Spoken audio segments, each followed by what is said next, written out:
اپنے غلام کو بھیجا، وہ شہید ہوئے۔ بیٹے کے جنازے پر آ کر کے کہا شاباش میرا بیٹا، تو نے مجھے سرخرو کر دیا۔ فوراً تلوار نکالی۔ حر بھوکا نہیں ہے، حر پیاسا بھی نہیں ہے۔ حر نے وہ جوہر دکھائے، لڑتے لڑتے لڑتے اتنا زخمی ہو گیا کہ ایک مرتبہ صدا بلند کی، السلام علیک منا یا ابا عبداللہ، اے حسین میری طرف سے آخری سلام۔ حسین مہمان نواز ہے، فوراً فرس کو لیا، دوڑتے ہوئے بالیم پر پہنچے، حر کا سر لیا، اپنی گودی میں رکھا۔ گودی میں سر رکھنا تھا، کتنی قسمت ہے حر کی۔ حر کی آنکھوں میں آنسو آ گئے، کہاں یہ سر، کہاں زہرا کا بیٹا، کہاں مقتدائے دو عالم، میری قسمت۔ ایک جملہ بولتے ہیں، امام فرماتے ہیں وہ جملہ دل میں شاید حر کے قلق ہو، کہا انت حر کما سمتک امک وانت حر فی الدنیا والآخرہ۔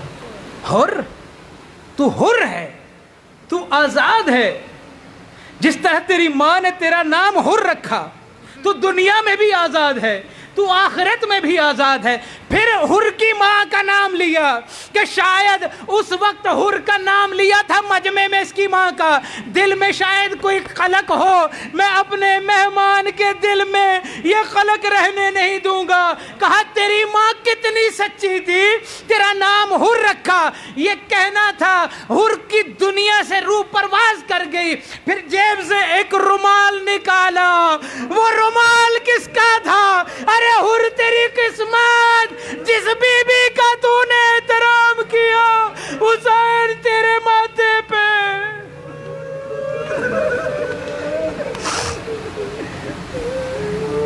آجرک اللہ یا بقیت اللہ،